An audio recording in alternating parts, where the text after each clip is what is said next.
रूस के खिलाफ यूक्रेनी काउंटर ऑफेंसिव। मॉस्को के रिहायशी इलाकों पर ड्रोन अटैक। ड्रोन हमलों से 2 इमारतों को नुकसान पहुंचा है। ड्रोन हमलों के बाद मॉस्को में हड़कंप मच गया।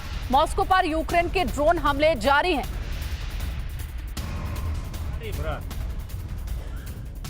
Ты видишь? Вот Рома. Ты видишь?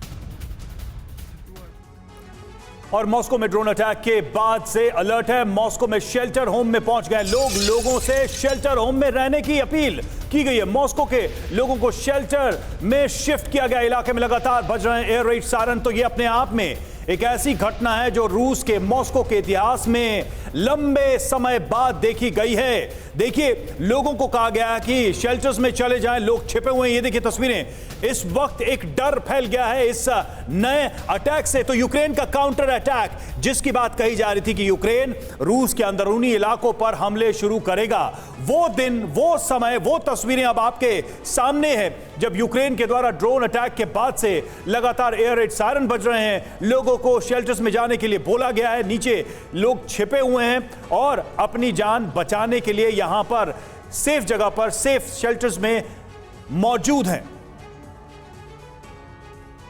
बिल्कुल रवि, और शायद ही किसी ने सोचा होगा कि मॉस्को में लोगों को ये नौबत झेलनी पड़ सकती है। ये जो तस्वीर सामने आई है, ये अपने आप में हैरान करती है। ये देखिए किस तरह से शेल्टर्स में छुपने के लिए लोग मजबूर हो गए हैं, क्योंकि मॉस्को में अब कब क्या हो जाए इसके बारे में कोई कुछ जानता नहीं। जिस तरह से ड्रोन अटैक के जरिए कई बिल्डिंग्स को, इमारतों को निशाना बनाया गया है। और TV9 भारतवर्ष लगातार आपको यह खबर दे रहा था कि बड़े काउंटर ऑफेंसिव की तैयारी कर रहा है यूक्रेन, और अब लगता है कि वो काउंटर ऑफेंसिव अटैक शुरू हो चुका है और निशाना सीधे राजधानी मॉस्को को बनाया गया है।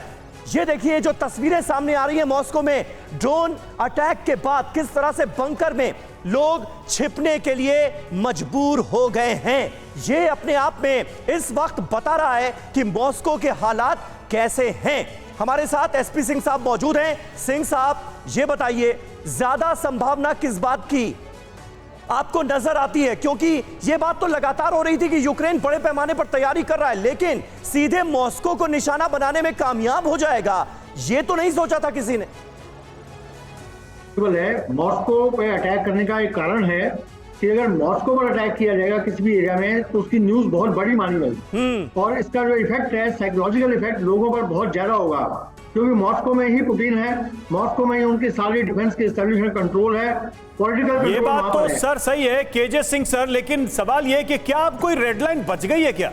मतलब मॉस्को के ऊपर ड्रोन से अटैक, लोग शेल्टर्स में हैं, एयर रेड सायरन बज गया है, क्या अभी भी पुतिन के पास कोई रेड लाइन है जिसको लेकर वो वेट कर रहे हैं कि वो क्रॉस हो और फुल फ्लेज वॉर करें? वो समीर और निधि, धन्यवाद, आपने मुझे अपने शो में शामिल किया। आपके श्रोताओं को जय हिंद। देखिए, ऐसा है, कहानी को थोड़ा पीछे लेकर जाइए। आप 3 मई के हालात के ऊपर नज़र डालिए, जब क्रेमलिन के ऊपर अटैक किया गया था और 2 ड्रोन उसमें कामयाब भी हो गए थे। हालांकि डैमेज बहुत कम था और जो राष्ट्रपति थे वो वहाँ नहीं थे, तो एक तरह से फेस सेविंग टाइप हुआ। लेकिन पिछले कुछ दिनों से रूस कीव के ऊपर अटैक कर रहा है। बखमुत को कब्जा किया वागनर ग्रुप के थ्रू, और अभी वो कीव के ऊपर एयर रेड्स कर रहा था लगातार।